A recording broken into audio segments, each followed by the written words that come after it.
გამარჯობა გოგოებო. მეგობრების თქმა გამჭირდება ხო? გამარჯობა გოგოებო. ასე კი დღევანდელი შეხვედრაც ეთმობა სრულიად ახალ თემას, განსაკუთრებით საქართველოში.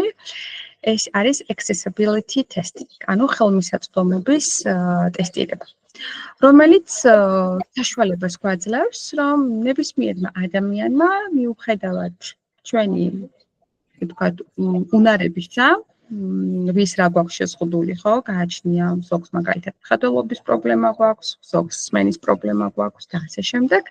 საშუალებას გვაძლევს, რომ თანაბრად ეფექტურად და ესე ვთქვათ, სასიამოვნოდ გამოვიყენოთ ციფრული პროდუქტები. იქნება ეს ვებსაიტები, მობილური აპლიკაციები თუ ნებისმიერი სხვა ციფრული პროდუქტები. ჯერ მოკლედ მე მაინც გაგეცნობით. ასე იგი მე ვარ ლელა, 17 წლიანი გამოცდილებით ზოგადად IT სფეროში, ტესტირებაში 13 წლიანი სამუშაო გამოცდილება და განათლების მიმართულებით, ანუ განათლების სფეროში უკვე 8 წელია ვუძღვები ლექციებს ჩემი პროგრამული უზრუნველყოფის ტესტირებას. რაც შეეხება ინას ინადმირე თავადაც გაგეცნობათ, მე მაინც მოკლედ გეტყვით, რომ მე და ინა ვიყავით კოლეგები საერთაშორისო კომპანიაში ვებიში, აქვს 5 წლიანი გამოცდილება ტესტირების სფეროში და აქედან უკვე 2 წელზე მეტია, რაც უშუალოდ accessibility ტესტირების მიმართულებით, ესე ვთქვათ, მუშაობს.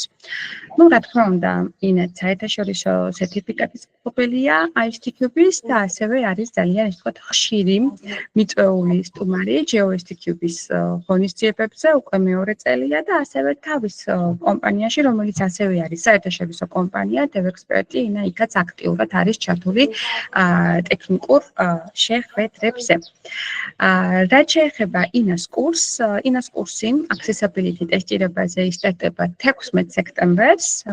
რეგისტრაცია უკვე დაწყებულია და ვისაც სურვილი გექნება, შეგიძლიათ მომწეროთ პირადში მე, თუ ინა ყავთ მეგობრებში, თუ ინაც ყავთ მეგობრებში, ლექტორსაც შეგიძლიათ პირდაპირ მიწეროთ და რას ეხება ახლა ეს accessibility ტესტირება და რატომ ესე ვთქვათ არის წამოწეული წინ.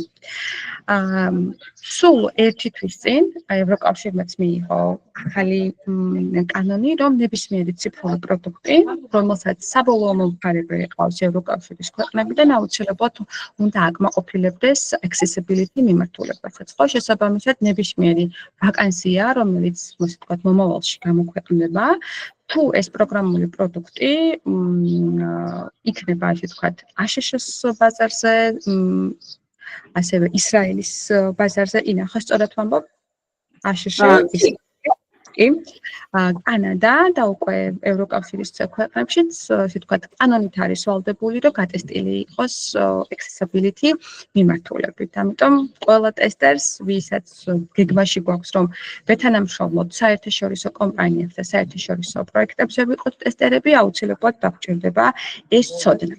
ეს იგი კურსი დაისტარტება 16 სექტემბერს, სრულად ონლაინ კურსი იქნება, კურს გაუძღვება ინა, მე მხოლოდ 2 ლექციაზე შემოგიერთდებით. ეს იქნება HTML, CSS მიმართულებით. თვითონ კურსი არ არის დიდი, მოკლე კურსია, ნახევარიანი, თუ შევადარებთ ჩვენს მანუალ ტესტირებას, ვთქვათ, იმასთან შედარებით არის მოკლე კურსი. სრულად ეფუძნება საერთაშორისო სტანდარტებს, accessibility ტესტირებას თავისი ძალიან ბევრი სტანდარტი აქვს. და რა თქმა უნდა, ეს კურსი ამას ყველაფერს გაივლით და შეისწავლით და სრულად გექნებათ იმის ცოდნა, თუ რას ითხოვს საერთაშორისო სტანდარტი. ხო? კურსის ღირებულება არის 600 ლარი, ვინც დღეს ესწრებით, თქვენთვის რა თქმა უნდა იქნება ფასდაკლება და 500 ლარი იქნება კურსის ღირებულება. კურსის დასრულების შემდეგ, რა თქმა უნდა, გაიცემა სერტიფიკატი და თუ სტუდენტი 100 ფულიდან მინიმუმ 90 ქულას დააგროვებს, მაშინ უკვე დაემატება ჩვენი ლექტორების რეკომენდაციაც. მე მგონი სულ ეს იყო რისი თქმაც მინდოდა. ეხლა უკვე მოვუსმინოთ ინას ძალიან საინტერესო პრეზენტაციას. წარმატებები. მადლობა ლელა. გამარჯობათ მეგობრებო, დიდი მადლობა რომ შემოგვიერთით დღეს ამ წვიმიან დღეს, თუმცა არ ვიცი სად იმყოფებით, თბილისში აშკარად წვიმს. და როგორც სათაურიდან ხვდები, დღეს ვისაუბრებთ ციფრული პროდუქტების ხელმისაწვდომობაზე. ნუ ლელამ უკვე იმდენი ილაპარაკა ჩემზე, რომ დასამატებელი პრინციპში არაფერი არ მაქვს. დღესდღეობით მუშაობ როგორც კონკრეტულად accessibility მიმართულებით ტესტერი, უკვე 2 წელია და მოკლედ ეს სფერო ძალიან მოუწონს. როგორ დავიწყე, როგორ მოვხდი ამ სფეროში? წინა კომპანიაში იყო ესეთ ბევრი კურსი, თვითონ კომპანიის კურსები და ერთ-ერთი იყო accessibility. უბრალოდ დამაინტერესა რა არის საერთოდ ეს accessibility და დავესტარე სულ 3 შეხვედრა იყო და ერთ-ერთ შეხვედრას უძღვებოდა ბრმა ტესტერი, რომელიც მუშაობდა ამავე კომპანიაში და იმდენად დამაინტერესა, რომ აი სულ სხვა კუთხით გვაჩვენებდა ეს ადამიანი ამ ციფრულ პროდუქტებს, რასაც ყოველდღე ვიყენებთ. რომ აი გადავწყვიტე ამ სფეროში მომენახა სამსახური და აი გამიმართლა დევექსპერტმა გამოაცხადა ვაკანსია და ამიყვანეს დამწყებ accessibility-ის მიმართულებით დამწყებ ტესტერად.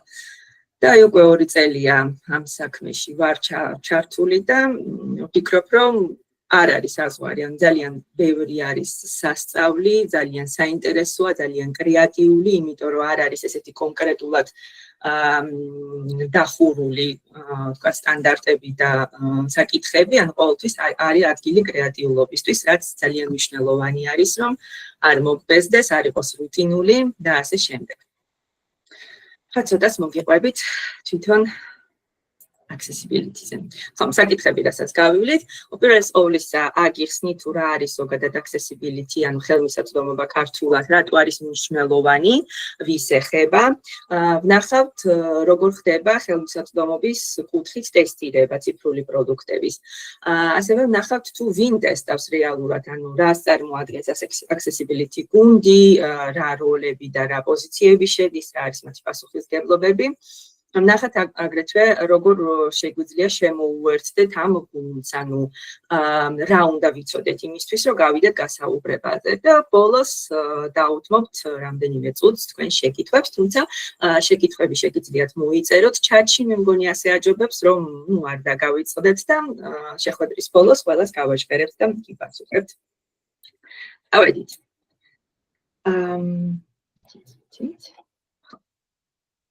რა არის ხელმისაწვდომობა?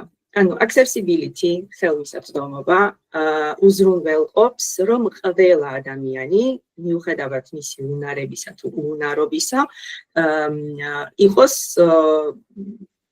შეეძლოს, რომ გამოიყენოს ციფრული პროდუქტები, იქნება ეს ვებსაიტი თუ მობილური აპლიკაცია. Accessibility ინგლისურად ძალიან გრძელი სიტყვა, როგორც ხედავთ და გააკეთეს შემოკლება, ნუმრონიმი, ამოიღეს 11-იანსო შუაში და გააკეთეს ასეთი ელი სიტყვა, რომელსაც ხშირად იყენებენ ლიტერატურაში accessibility-ის შესახებ და ჩვენს პრეზენტაციაში გამოვიყენებთ.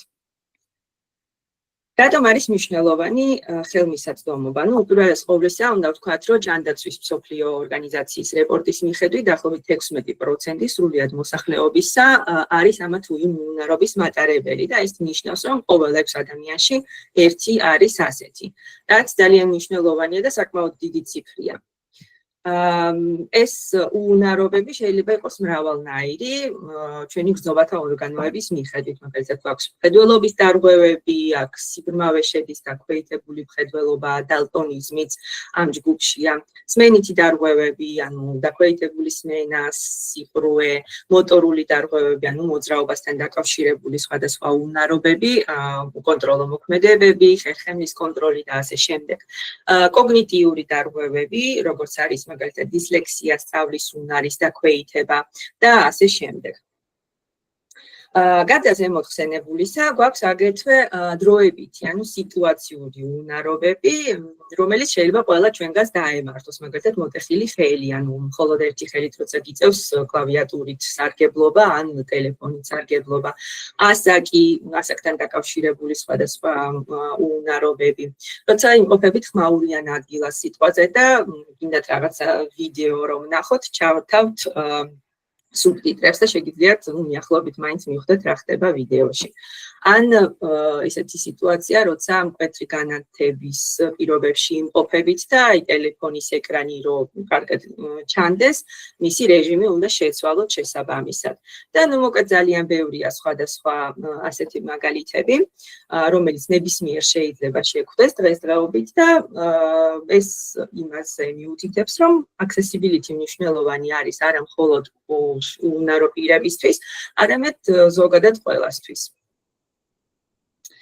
ჯანმრთელობას ეხება პირდაპირ და ერთ-ერთი მაგალითი მაქვს ესეთი მოყვანილი, ალბათ ამ პერსონაჟს ყველა იცნობთ და ცოტა ესეთი წევდიანი ისტორია ამასთან დაკავშირებით 90-იან წლებში იაპონიაში ხდებოდა ერთ-ერთი სერიის ჩვენება და ამ სერიაში ეს პერსონაჟი ბრაზდება და ციმციმებს მოკლედ ლურჯი და წითელი ფერებით ძალიან დიდი სიხშირით. როგორც აღმოჩნდა, ეს ციმციმის სიხშირე იწვევს ეპილეფსიურ შეტევას. და სადღაც დაახლოებით 600-ზე მეტ ბავშვი გამოიწვია ასეთი შეტევა და ისინი მოათავსეს საავადმყოფოში. ამის შემდეგ მიღებული იქნა 3 ფლეშის წესი, ანუ ერთ წამში 3-ზე მეტჯერ არ უნდა ციმციმებდეს ესა თუ ის ფუნქციონალი. იქნება ეს ვებსაიტზე, მობილურ აპლიკაციაზე თუ ფილმში და ასე შემდეგ. მეორე ესეთი ისტორია, საინტერესო, audio description-ი რა არის ეს? რომ წარმოიდგინოთ ბავშვი, რომელიც ვერ არჩევს ფიგურებს, ანუ დაბალი მხედველობა აქვს და რა შეუძლია რომ გააკეთოს მულტფილმის ყურების დროს, უსმენს მხოლოდ დიალოგს და რა ხდება თვითონ ეკრანზე ვერ ხედავს. შეიმუშავეს ასეთი სერვისი, რომლის ჩართვის დროს გვერდება, ასე ვთქვათ, მთხრობელი და მოგვითხრობს, როგორც წიგნის კითხვის დროს, რა ხდება ეკრანზე და ამ დიალოგების მიღმა. მაგალითად, Netflix აქვს ესეთი სერვისი და შეგვიძლია სეტინგებიდან გავააქტიუროთ ის. ეს რაც შეეხება ადამიანურ ფაქტორს, მეორე მხრივ, რატომ შეიძლება accessibility, ანუ ხელმისაწვდომობა იყოს სასარგებლო, საინტერესო ბიზნესისთვის. უპირველეს ყოვლისა, უნდა ითქვას, რომ ძალიან ბევრ ქვეყანას დღესდღეობით აქვს კანონი, ლევლამაც ისაუბრა ამაზე, ერთ-ერთი ყველაზე მნიშვნელოვანი ფაქტორი ალბათ ეს არის, რომ ამ კანონების საფუძველზე სასამართლოებში შედის დავები და ეს ყველაფერი თავიდან რო აიცილოს ბიზნესმა, აუცილებლად უნდა გაითვალისწინოს პროდუქტის შექმნის დროს accessibility. მეორე მხრივ, თუ გავითვალისწინებთ შეშლილ პირებს, რა თქმა უნდა, უფრო მეტი მომხმარებელის გვეყოლება. უფრო მაღალი CEO მაჩვენებელი ნიშნავს, რომ აი მაგალითად რო ავიგოთ Google search-ი, როცა ვსერჩავთ რაიმე ვებსაიტს, Google ალაგებს რაღაცა პრიორიტეტების მიხედვით. ამ პრიორიტეტებში ერთ-ერთი არის რამდენად გამოყენებადი, ანუ usable რამდენად არის ჩვენი ვებსაიტი. და რადგანაც accessibility არის usability-ის ნაწილი, შესაბამისადაც მის დანერგვის შედეგად ჩვენი ვებსაიტი უფრო მაღალ პოზიციას დაიკავებს Google-ის სიაში.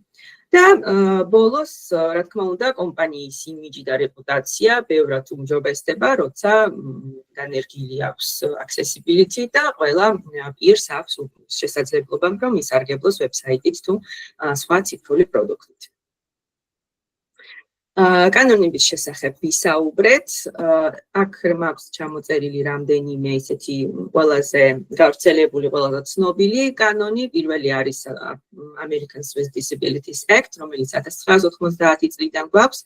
მოკლედ ADA-ს ეძახიან და ნუ მოკლედ ყოველთვიურად სადღაც 100-100 მეტი დავა იმართება სასამართლოებში მხოლოდ ამ კანონის საფუძველზე ამერიკის შეერთებულ შტატებში. გვაქვს აგრეთვე გაერთიანებული სამეფოს Equality Act, კანადას აქვს თავისი კანონი და ივნისის ბოლოს, ზუსტად 28 ივნისს ამ წლის ძალაში შევიდა ევროპული ახალი რეგულაცია. ამ რეგულაციამ მოიცვა ძალიან დიდი სპექტრი პროდუქტებისა, ეს არის არა მარტო ციფრული პროდუქტები, არამედ ფიზიკური პროდუქტებიც, როგორც არის მაგალითად დივაისები, ლეპტოპები, ტელეფონები, სხვადასხვა მანქანები, სადაც თქვათ ყიდულობთ ბილეთებს, ბანკომატები და ასე შემდეგ და ასე შემდეგ. და ასევე ავალდებულებს წევრ ქვეყნებს, რომ მათი კანონმდებლობა შეუსაბამო ამ რეგულაციას. რეგულაცია არის უფრო მკაცრი, ვიდრე აქამდე გქონია და ვრცელდება არა მარტო ევროპაში წარმოებულ, ანუ ყველა პროდუქცია, რაც კი ევროპის ბაზარზე შედის და ეს დამეთანხმებით არ არის ესეთი ხელსამოსაკრავი ბაზარი. ამიტომ ყველა ქვეყანამ და გაითვალისწინოს, რომ არსებობს ასეთი რეგულაციები. კანონები იწერება იურისტების მიერ და მათი ინტერპრეტაცია ცოტათი რთულია ხოლმე. შესაბამისად, ამისთვის ზუსტად W3C გუნდი დაჭდა და შექმნა ასეთი გაიდლაინების კრებული, რომელსაც დაარქვეს Web Content Accessibility Guidelines WCAG, თუმცა ტელეფონის რეგულაციებიც შედის აქ.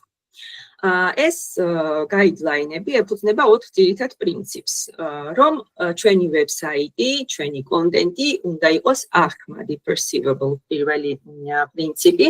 ეს ნიშნავს, რომ ადვილად უნდა აღიქვას ის ინფორმაცია ნებისმიერი უნარების მქონე პირმა, რაც ჩვენ გვაქვს ვებსაიტზე. Operable ნიშნავს, რომ ადვილად უნდა შეიძლებოდეს გადაადგილება ამ ვებსაიტის მასშტაბით, ანუ მობილურ აპლიკაციაში. Understandable, ანუ ყველა ის ტექსტი, რაც ჩვენ გვაქვს ჩვენს პროდუქტში, უნდა იყოს გასაგები. ეს არ ნიშნავს იმას, რომ ყოველთვის რაღაცა მარტივი ენა გამოვიყენოთ, უბრალოდ თუ გვაქვს რამე შემოკლებები ან სპეციალური ტერმინები, აუცილებლად უნდა განმარტოთ ისინი სადმე ჩვენს ვებსაიტზე. და ბოლო ეს არის ჩვენი ვებსაიტი, ჩვენი ციფრული პროდუქტი უნდა იყოს მდგრადი და უნდა იყოს შეთავსებადი სხვადასხვა ტიპის დამხმარე საშუალებებთან, რომლებსაც იყენებენ შშმ პირები, მაგალითად screen reader-თან, ანუ ეკრანის წამკითხველთან, ბრეილის კლავიატურასთან და ასე შემდეგ და ასე შემდეგ. თუმცა მხოლოდ სტანდარტების დაცვა არ უზრუნველყოფს იმას, რომ ჩვენი პროდუქტი არის ხელმისაწვდომი და აი როგორც სურათზე ჩანს, აქ ყველა სტანდარტი თითქოს დაცულია, თუმცა გვაქვს ბოძი ამ გზის ბოლოში და ეტლის მქონე პირი ვერ გადაადგილდება იმის იქით. რაც ნიშნავს ეს? ის ნიშნავს, რომ აუცილებლად ნებისმიერი პროდუქტი უნდა შესაბამისად გაიტესტოს საბოლოო მომხმარებლის პერსპექტივიდან. და მივედით ჩვენს მეორე პუნქტამდე, რომელიც არის accessibility ტესტირება. როგორ შეიძლება გავაკეთოთ ეს?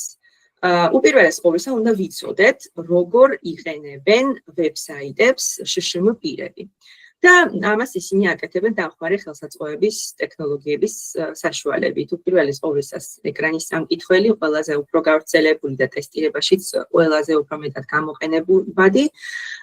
გამადიდებელი ხელსაწყოები იმათთვის, ვისაც მხედველობა აქვს დაქვეითებული, სუბტიტრები და ასე შემდეგ და ასე შემდეგ ძალიან ბევრი სხვადასხვა ტექნოლოგია არის დღეს, ძალიან საინტერესოა და აი ყოველდღიურად ლამის იქმნება სულ ახალი რაღაც დამხმარე დამატებითი ტექნოლოგიები შშმ პირებისთვის. უნდა გავითვალისწინოთ, რომ შშმ პირები ძირითადად იყენებენ კლავიატურას და არა მაუსს. და აქ არის ძირითადი ისეთი ღილაკები, რომლებიც ყველაზე გავრცელებული არის და ტესტირების დროსაც ამას ვითვალისწინებთ აუცილებლად. Tab და Arrow კლავიშები გამოიყენება გადასასვლელად ერთი ელემენტიდან მეორეზე. Enter და Spacebar key კლავიშებით ვააქტიურებთ ამა თუ იმ ღილაკს, links და ასე შემდეგ. და ასევე არსებობს ძალიან ბევრი სხვადასხვა კლავიშების კომბინაცია, რომელიც ფართოდ ცნობილი არის პირებისთვის, ვინც იყენებს. იმისათვის, რომ ეს დამხმარე ხელსაწყოები და კლავიატურა გამოიყენოს ამა თუ იმ პირმა, აუცილებელი არის თვითონ ვებსაიტიც იყოს ისე კოდირებული, რომ ამის საშუალება მისცეს. როგორ შეიძლება ეს რო გავაკეთოთ? აუცილებლად უნდა იყოს სწორი HTML და CSS მარკაპი გაკეთებული. და აქვე იგულისხმება ARIA-ს გამოყენება. რა არის ARIA? ARIA არის დამატებითი როლების და ატრიბუტების კრებული. ამ როლებს ჩვენ პრინციპში ვიყენებთ სპეციალური წესების დაცვის, რა თქმა უნდა, HTML-ში და ვხდით ამ კომპონენტს, ღილაკი იქნება ეს ჩამოსაშლელი ველი თუ search-ის ველი, ხელმისაწვდომად.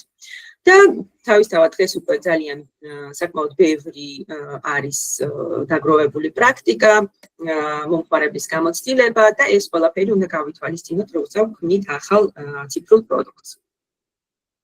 რაც შეეხება ტესტირების მხარეს, ანუ გვაქვს სატესტო ხელსაწყოები, როგორც უკვე აღვნიშნე, ვტესტავთ end user-ის პერსპექტივიდან, ამიტომ ვიყენებთ ასევე იმ დამხმარე საშუალებებს, რასაც ისინი იყენებენ, მაგალითად screen reader-ები, ანუ ძალიან ფართოდ გამოიყენება ტესტირებაში, მაგის გარეშე წარმოუდგენელი არის. კიდე რას ვაკეთებთ, ვამოწმებთ კონტრასტს, ანუ ვთქვათ, ტექსტსა და მის background-ს შორის.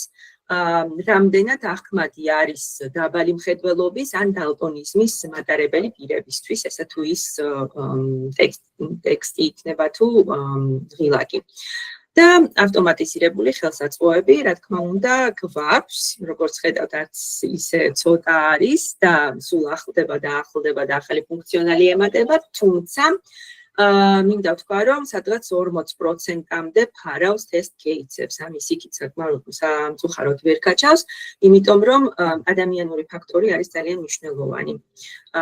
მაგალითისთვის რო გითხრათ, understandable, როგორც თქვით, არის ერთ-ერთი პრინციპი, ანუ ტექსტი, რომელიც გვაქვს ვებსაიტზე, უნდა იყოს გასაგები. ამას ვერც ერთი ხელსაწყო ვერ განსაზღვრავს, თუ რეალურმა ადამიანმა არ წაიკითხა და არ შეამოწმა.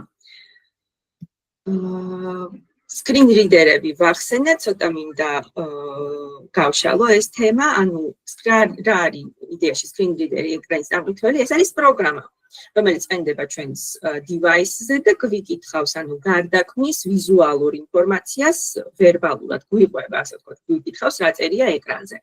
და დღესდღეობით არის შექმნილი ყველა საოპერაციო სისტემისთვის, როგორც ხედავთ, გვაქვს Windows-ისთვის, JAWS და NVIDIA ყველაზე უფრო მეტად გავრცელებულია და ერთმანეთს, ასე ვთქვათ, ეპაექრებიან, ვინ უფრო მაგარი იქნება. ჩვენს პროექტზე ვიყენებდით NVIDIA-ს, თუმცა შემდეგ კანადური პროექტი არის და აღმოჩნდა, რომ კანადაში უფრო მეტად გავრცელებული არის JAWS და ეხლა გვიწევს ამ screen reader-ის ათვისებაც, რაც ძალიან საინტერესო იქნება, ასე მგონია. macOS-ისთვის და iOS-ისთვის გვაქვს voice-over-ი. ეს voice-over-ი არის ჩაშენებული უკვე ნებისმიერ device-ში თავიდანვე და setting-ებიდან შეგვიძლია გავააქტიუროთ, არის აბსოლუტურად უფასო. Android-ისთვის გვაქვს TalkBack-ი და Linux-ის საოპერაციო სისტემისთვის გვაქვს Orca. სანამ გადავიდოდე ფერებზე, მინდა გაჩვენოთ წარმოადგენა, რომ შეგიქმნათ, როგორ მუშაობს screen reader-ი. და აქ ავარჩი ერთ-ერთი ვებსაიტი, რომელიც არის საკმაოდ დალაგებული და ადვილად შეგვიძლია ვნახოთ, როგორ აცხადებს. უპირველეს ყოვლისა კლავიატურით რო დავიწყოთ, ანუ უბრალოდ რომ ნახოთ, ნებისმიერი ვებსაიტი შეგიძლიათ გახსნათ და უბრალოდ აი ტაბით გადახვიდეთ და ნახოთ, რამდენად გადაგიყვანს და რამდენად ათვისებული იქნება ყველა ელემენტი. აი ამ შემთხვევაში ახლა პირველ ტაბზე თუ ვებსაიტი სწორად არის აწყობილი, პირველი ღილაკი იქნება skip to main content და ეს ამაზე ერთ-ორ სიტყვას ვიტყვი. რას ნიშნავს ეს ღილაკი? ბრმა იუზერისთვის, უსინათლოსთვის, როდესაც შედის პირველად ვებსაიტზე, რა თქმა უნდა, გადავა ტაბით და ნახავს განლაგებას, როგორ არის აწყობილი ვებსაიტი, რა სად აქვს. შემდეგ ჯერზე მას ეს უკვე აღარ სჭირდება და ის მისთვის უფრო პრიორიტეტულია, ეგრევე გადავიდეს იმ კონტენტზე, რაც აინტერესებს. ზუსტად ამისთვის არის შექმნილი ეს ღილაკი. ამ ღილაკის დაჭერისას უკვე ძირითად ბოდიში გადავალთ, ასე ვთქვათ, ვებსაიტის. შემდეგ ტაბით გადავადგილდებით და ხედავთ, რომ აი ყველა ღილაკის გარშემო არის ასეთი ჩარჩო, რაც არის ფოკუსი. ესეც ძალიან მნიშვნელოვანი არის. ეხლა გაჩვენებთ screen readers. წამით. ისმის ხომ ხმა. Screen readers. იქა?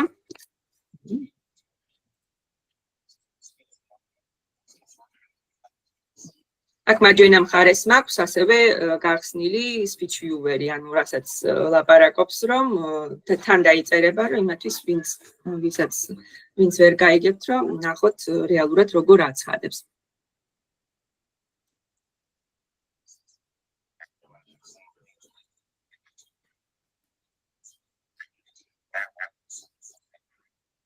ანუ აცხადებს, ესე იგი, ღილაკის სახელწოდებას, როგორც ხვდებით, აცხადებს თუ რა როლი აქვს, ანუ ეს არის ლინკი, ეს არის ღილაკი, ეს რამდენი არის, აქ მაგალითად გვაქვს navigation landmark, ანუ გვეუბნება, რომ არის რაღაცა ტაბლისტი, ასე ვთქვათ, რომელშიც არის რამდენიმე ღილაკი და გვეუბნება, რომ სულ არის აქ 5, ანუ უსინათლო ადამიანი რომ მოვა აქ, ეცოდინება, რომ შემდეგი ტაბები იგივე ტიპის ღილაკებზე გადავა. ნუ ექნება ასეთი პერსპექტივა.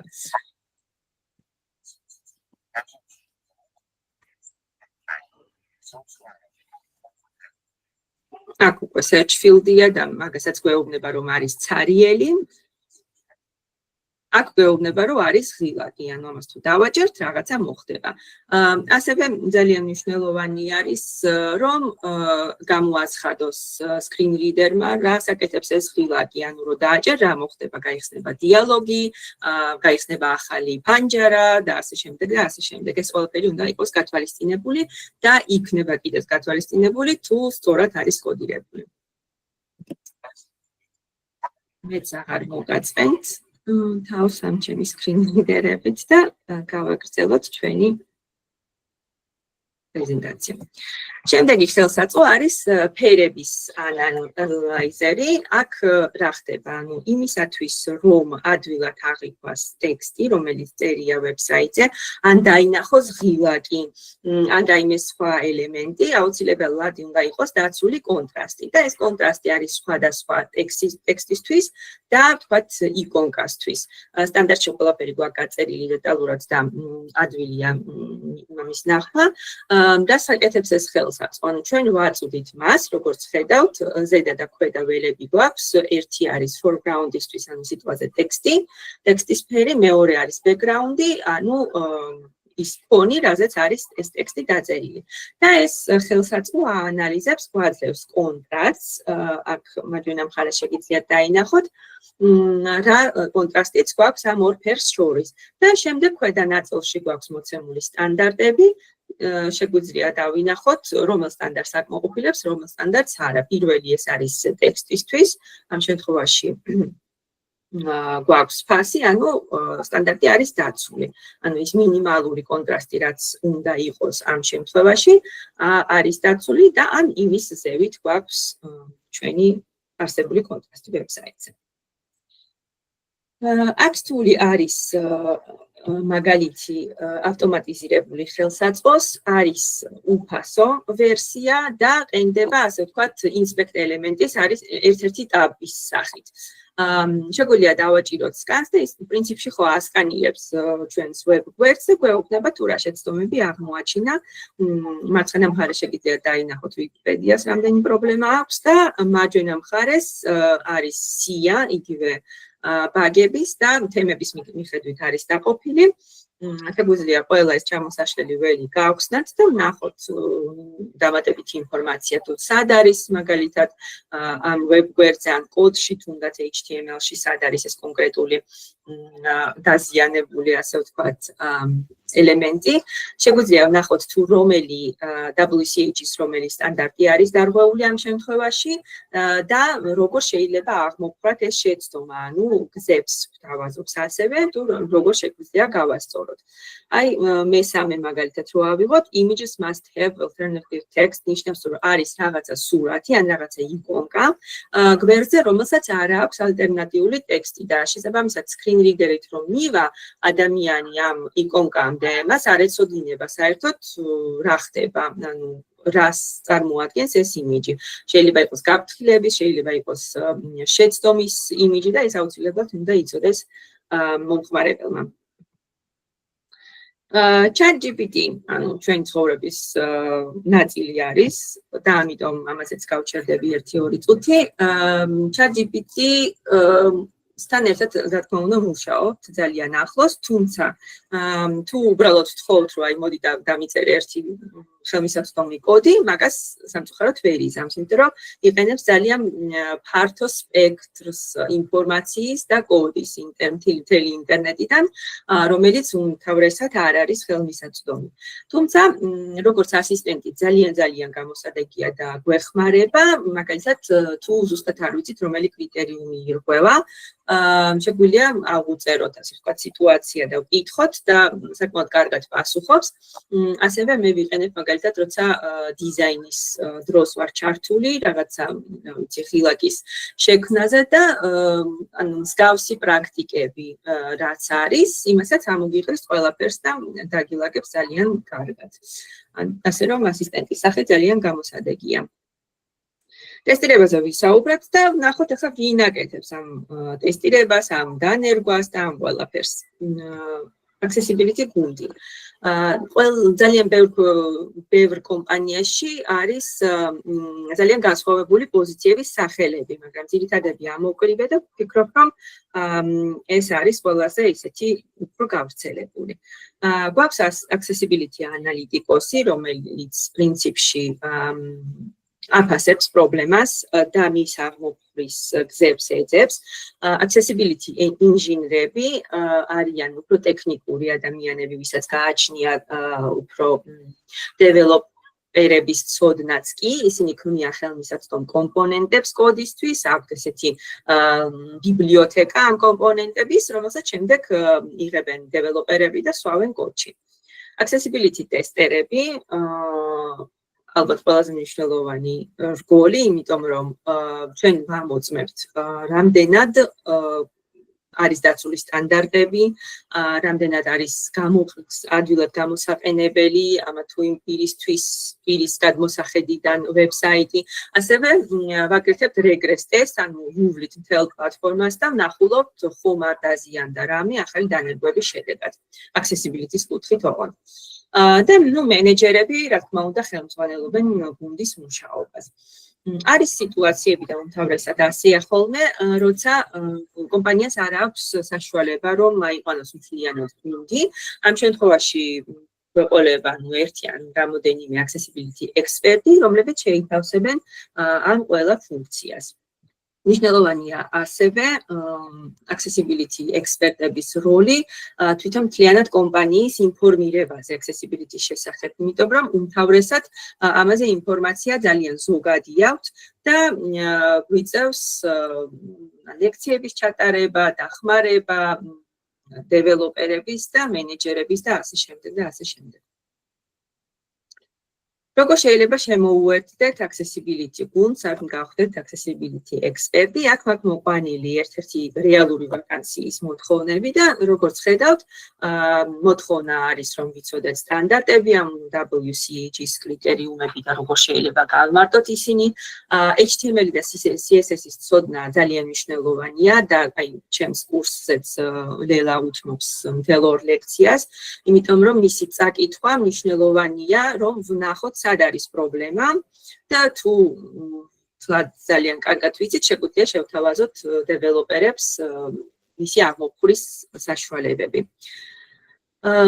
ძირითადი შშმ პირების უფლებების აქტები, ეს განსხვავდება პროექტიდან, ან გააჩნია რომელ პროექტზე მუშაობთ, შესაბამისად უნდა გაეცნოთ ამა თუ იმ აქტს.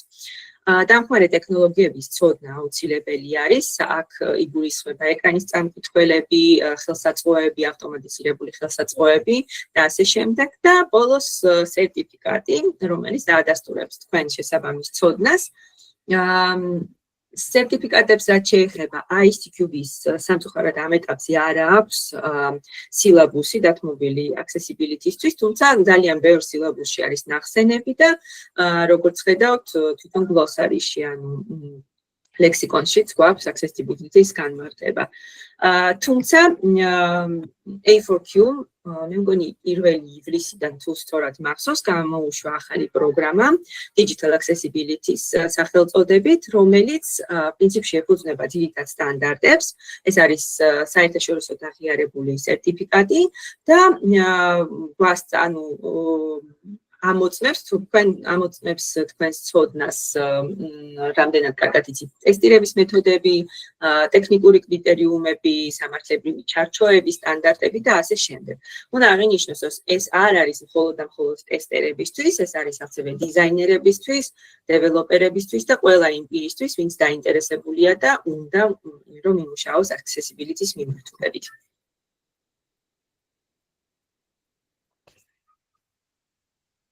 და პრინციპში ალბათ სულ ეს არის, რაც მინდოდა მეთქვა. Რო შევაჯამოთ, დღეს ვნახეთ თუ რა არის საერთოდ ხელმისაწვდომობა, რატო არის მნიშვნელოვანი ადამიანური გადმოსახედიდან და ასევე კომპანიის ან ბიზნესის გადმოსახედიდან, რატომ უნდა დაინერგოს. ვნახეთ, რომ არსებობს შესაბამისი კანონები და სტანდარტები საერთაშორისო. ვნახეთ, როგორი იყენებენ შრშმ პირები და შესაბამისად როგორ უნდა გაუტესტოთ ჩვენი ვებსაიტი, იქნება თუ მობილური აპლიკაცია და ასევე ვნახეთ, რა პოზიციები არსებობს ამ სფეროში, რა არის ჩვენი პერსპექტივები და როგორ შეიძლება შევუერთდეთ, ანუ რა ცოდნა უნდა შევიძინოთ იმისათვის, რომ ამ სფეროში დავსაქმდეთ. აქვს რამდენიმე ლინკი ჩაყრილი, სამწუხაროდ ქართულ ენაზე არაფერი დღესდღეობით არ არის, თუმცა ინგლისური ვინც იცის, შეგიძლიათ უფრო დამატებით წაიკითხოთ იმ ყველაფერზე, რაც აქამდე მოგიღებით. და ჩემი საკონტაქტო ინფორმაციაც არის, თუ გექნებათ რაიმე შეკითხვა, ძალიან მოხარული ვიქნები, რომ გიპასუხოთ. პრინციპში ალბათ სულ ეს არის, თუ გვაქვს ძალიან დიდი მადლობა რომ მოგვისმინეთ. თუ არის რაიმე კითხვები, ვუპასუხებთ და შემდეგ ცოტა სილაბუსზე გაგესაუბრებით ერთი წუთით. მე მგონი არის კითხვა, მზიანი ბათუმიდან მოგესალმება ბარბარე. ძალიან კარგია რომ ზე არის ბათუმში. ხარია ჩვენი კურსის ყარიებში გარდა ტესტირებისა, ძირითადად უფლებებს გავივლით. უფლებებს, ანუ კანონებს თუ გულისხმობ ბარბარე, კანონებს კონკრეტულად არ შევეხებით, თუმცა სტანდარტებს ვნახავთ. WCAG სტანდარტები, ეს პრინციპში არის ესეთი ბაზა. ეს თუ იცი ნებისმიერ ვებსაიტს და თუნდაც მობილურ აპლიკაციას გადაესწავ, თუ არის რამე სპეციფიკური პროექტის მიხედვით უკვე დაეწევი, ანუ არის ეს კანადური პროექტია, სიტყვაზე კანადის კანონმდებლობას განიხილავ, გადახედავ, მაგრამ პრინციპში WCAG, მეც ახლა კანადურაზე მუშაობ პროექტზე, WCAG მე ამ ეტაპზე მყოფნის, ანუ არავის არ მოუთხოვია, რომ დამატებით კიდე რაღაცა კანონის ფარგლებში ვნახო. იმიტომ რომ ჩვენ რომ ტესტავთ, შემდეგ ეს პროექტი და ჩვენი summary ჩვენი რეპორტი მიაქვთ შესაბამის ორგანოებში, რომლებიც თავიდან ამოწმებენ ამ ყველაფერს და იქ უკვე იურისტებიც არიან ჩართული კომპანიის მხრიდანაც და ასე შემდეგ და ასე რომ კანონები ალბათ უფრო იურისტებს რჩებათ. ჩვენ უფრო სტანდარტები გვაყოფილებს. კიდე ხომ არის საკითხები? ისწავლეთ, როდის დავიწყეთ სწავლას, აი ძალიან ველოდები, მოკლედ მოვაწევთ. აი მე ძალიან მიხარია, მეც მართლა ერთი სული მაქვს, იმიტომ რომ ძალიან მომწონს ეს სფერო და აი მართლა მინდა რომ საქართველოში მოიკიდოს ფეხი და აი ბევრი ჩვენი ბავშვი ასე ვთქვათ, ჩვენი თანამშრომელი საქართველოდან დასაქმდეს საერთაშორისო კომპანიებში და აი მართლა საინტერესო და საჭირო საქმეს ვაკეთებთ. მადლობა დიდი. კურსის სილაბუსს რაც შეეხება, სანამ შეიძლება კიდე დამატებით შეკითხვებს მოიფიქრებთ. როგორც ლელამ თქვა, ანუ მთელი ადმინისტრაციული ნაწილი პრინციპში მოიხილა ლელას მხრიდან, როგორც თქვი HTML და CSS-ი იქნება ორი ლექცია. ეს როგორც გითხარით, ანუ ძალიან მნიშვნელოვანია იმისთვის, რომ საერთოდ ვნახოთ რა პრობლემა არის, სად არის და დეველოპერს უთხრათ, რომ აი აქ უნდა ჩასვა, თქვათ ესე თუ ის ატრიბუტი და ასე შემდეგ, ასე რომ უნდა შეგვეძლოს ამის წარკითხვა. გარდა ამისა, როგორც ვახსენე WCAG-ის დეტალურად განვიხილავთ, გვექნება ალბათ 4 შეხვედრა იმ პრინციპების მიხედვით, რასაც საერთოდ ეფუძნება WCAG და ყველას სათითაოდ განვიხილავთ, გაჩვენებთ როგორ ხდება ფერების კონტრასტის გატესტვა, თვითონ ხელსაწყოებს განვიხილავთ, ასევე ვებსაიტის როგორი სტრუქტურა უნდა ქონდეს ვებსაიტს, რომ სწორად ხდებოდეს გადაადგილება კლავიატურითაც მარტო და screen reader-ის დახმარებით, ვნახავთ screen reader-ებსაც, აქტიურად ვიმუშავებთ ამ ხელსაწყოებთან ერთად. გაჩვენებთ ასევე გარდა HTML-ის და CSS-ის რაც დაფარავს, ლელა გაჩვენებთ რა არის ARIA, როგორც თქვით, დამატებითი ატრიბუტები. არსებობს ესეთი შაბლონები, პატერნები, რომელიც პრინციპში გვეუბნება რა გჭირდება იმისთვის რომ შექმნა ხელმისაწვდომი ღილაკი სიტუაცია ან რამე სხვა ელემენტი მაგასაც ვნახავთ ეს უფრო ალბათ დეველოპერებს ეხება მაგრამ შემოწმების დროს ჩვენც შეგვიძლია რომ ჩავხედოთ და ვნახოთ რა გვაქვს პრობლემა როგორ შეგვიძლია გავასწოროთ მობილური ხელმისაწვდომობა არის კიდე ცალკე თემა როგორც თქვი WCH არის web content შესაბამისად ცალკე მობილურისთვის სტანდარტი არ გვაქვს, მაგრამ იქიდან რაღაცა წესებს ვიღებთ. და მაგასაც გაჩვენებთ, ანუ თავისი სპეციფიკა აქვს ამ ტესტირებას, ეკრანის წამკითხველები აქვს თავისი ხელსაწყოები და ასე შემდეგ. და ლოკალიზაცია, გაგიკვირდებათ და ლოკალიზაციაშიც არის accessibility-ის შემოწმების ადგილი. ის სახელწოდებები სიტყვაზე, რომელიც არ ჩანს ვიზუალურად, ანუ მაგალითად არის ღილაკები, რომელსაც აწერია, ხო? submit მაგალითად, share ან რაღაც. არის ღილაკები, რომელსაც აქ იკონკა მარტო. და ამ დროს მისი სახელი არის სადღაც კოდში ჩაწერილი და არ ჩანს ვიზუალურად. ამ დროს screen reader-ი რომ მივა, აუცილებლად ეს ღილაკის სახელიც უნდა იყოს თარგმნილი იმ ენაზე, რასაც ხმარობს იყენებს მომხმარებელი და ასეთ რაღაცებს ვამოწმებთ ჩვენ accessibility-ის მხარე და მაგასაც გაჩვენებთ. და ნუ მოკლედ ქვეყნის სამუშაოები და შეჯარის ფინალური პროექტი და ასე შემდეგ გვექნება კურსის ფარგლებში. ბოლოს ალბათ რაც მინდოდა მეჩვენებინა, ანუ ქართული მხრიდან MyGov-ის აქვს დაწყებული და საკმაოდ საინტერესოდ გაკეთებული accessibility-ის მხარე. აქ მარცხენა მხარეს, როგორც ხედავთ, არის accessibility-ის ლოგო და მას თუ დავაჭერთ, გაიხსნება ესეთი დამატებითი მენიუ, საიდანაც შეგვიძლია შევცვალოთ ეს ვებსაიტი, შესაბამისად, ანუ გაზარდოთ შრიფტი, შევცვალოთ კონტრასტი, განლაგება, იმის მიხედვით თუ რა მოთხოვნილებები გვაქვს. აი, მაგალითად, გავზარდეთ შრიფტი ან კონტრასტის შეცვლა შეიძლება რომ უფრო ადვილად წავიკითხოთ. მოკლედ აი ესეთი რაღაც აქვს გაკეთებული, რაც ძალიან საინტერესოა და იმედია სულ უფრო მეტი ვებსაიტი ქართული დაიწყებს ამის შემოღებას. აი პრინციპში სულ ეს არის. კიდევ ერთი კითხვა გვაქვს მე მგონი მარისგან შემოსავლების სამსახურის საიტსაც გვაქვს ნაწილი. კი, შემოსავლების სამსახურსაც გაქვთ. ამის წინ ვამოწმებდი ზუსტად ვეძებდი ვებსაიტს რომ მეჩვენებინა ლექციაზე და ძალიან გამიხარდა რომ შემოსავლების სამსახურმაც დაიწყო. და იმედია მართლა სულ მეტი და მეტი იქნება, იმიტომ რომ მართლა მნიშვნელოვანი არის შემოპირები საქართველოში. იმდენად ისეთ სიტუაციაში არიან, რომ მოკლედ გაუმჯობესება გვჭირდება აშკარად ყველა მიმართულებით.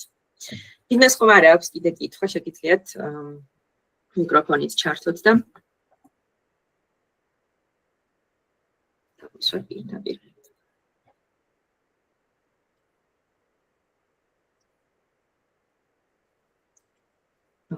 არა. თუ რაიმე დაგაინტერესებთ კიდე როგორც გითხარით შეგიძლიათ მომწეროთ LinkedIn-იც მაქვს გაზიარებული და მეილიც და ძალიან დიდი სიამოვნებით გიპასუხებთ. დღეს ალბათ დავასრულოთ ჩვენ რამის თქმა ხო არ გინდა დამატებით?